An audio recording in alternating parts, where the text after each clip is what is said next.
Speaker, thank you very much for being on this morning. 4 times. So we'd love to hear your first reaction to the choice of Tim Walz as Kamala Harris's running mate.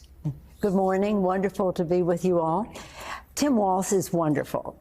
And she had many good choices among the 6 and certainly among the 2. I'm a big fan of Governor Shapiro. Tim Walz, I know very well. He served in the House. To characterize him as left is so unreal. It's just not what the question. He's right down the middle. He's a Heartland of America Democrat. And he was the chair of our Veterans Affairs Committee. And I don't want anybody to forget that, because he made tremendous, tremendous gains for our veterans. Working with our folks on the Appropriations Committee and with the Speaker, we made more progress than had ever been made in the history of our country since the GI Bill under his leadership. 25 years in the National Guard, longest serving non-commissioned officer ever served in the Congress of the United States. So he brings the security credential, he brings the rural credential, and he will do well in rural America. And I heard Joe say, well, Biden did better. Well, Biden was running against Donald Trump. Joe Biden, Tim Walz was running against somebody who had more credentials in rural America, but he still won. He still won. So I really, it's mystifying to me to see someone that I worked with, shall we say, right down the middle, characterized on the left in this regard. He has her confidence, obviously. That was the decision that the president, not our presidential nominee, soon to be president of the United States, has made. I respect the decision, and I respect all the rest. Look at the bench. Josh Shapiro, fabulous. Buttigieg, Beshears, Pritzker, the list goes on of so many great leaders in the Democratic Party across the country. Mark Kelly as well. So they were all great. She had wonderful choices to make. And I want to say Gretchen Whitmer, the governor of Michigan as well, even though she took herself out of the running early on. He has a great vision for our country. It's about working class families, about rural America, about our veterans. He has won for governor 2 times in Minnesota. Reverend Sharpton talked about his decision in terms of the George Floyd, such a sad situation. And obviously, we respect the judgment of our nominee for president, and her comfort level is our comfort level. Madam Speaker, this, of course, is now the beginning of the campaign. There's a Democratic nominee for president, and there will be a Democratic nominee for vice president running against the former incumbent, Donald Trump. But your view on American politics, did it change early in the morning of October 28th, 2022, when you were awakened quite early in the morning here on the East Coast by your security detail telling you that your husband had been attacked and beaten in your own home, an element of politics, actually? Well, that was a terrible threshold to cross, that someone would enter our home and violently, well, looking for me. So yeah. I have my level of guilt in terms of all of this, because he was looking for me, found my, where's Nancy, echoing January 6th, where's Nancy, when they're going through the Capitol, and then to assault my husband in that way.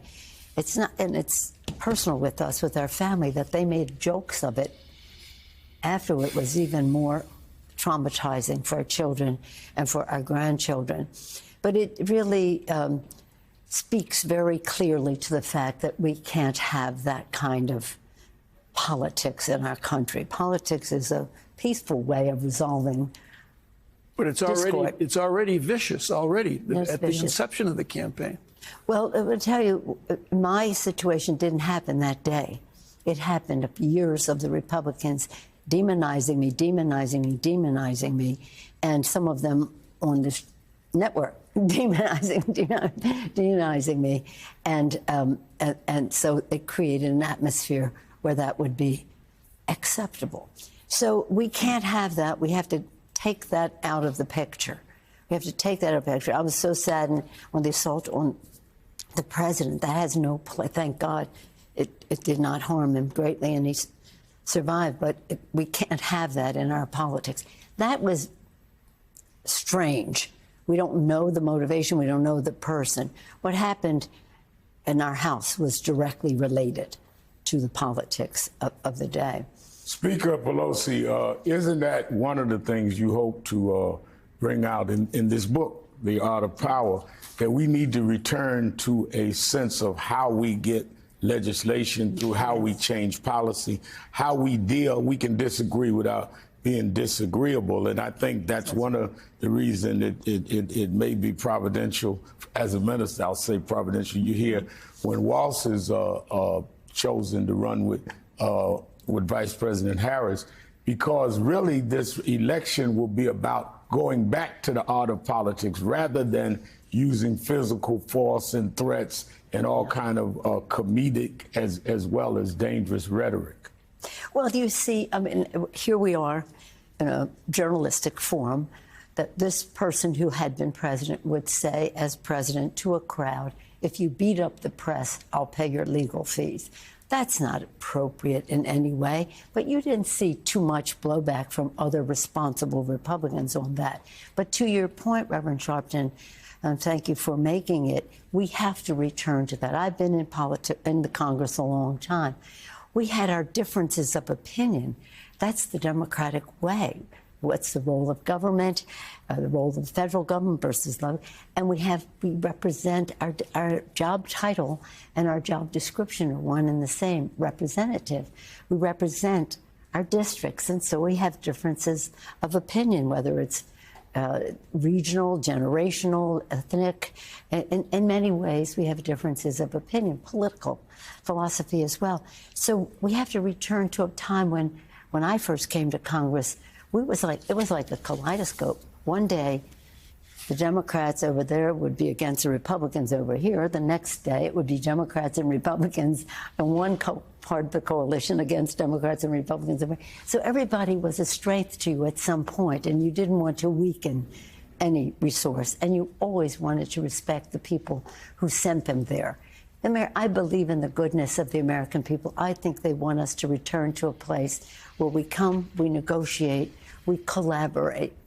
We do so with transparency, with accountability, and with bipartisanship.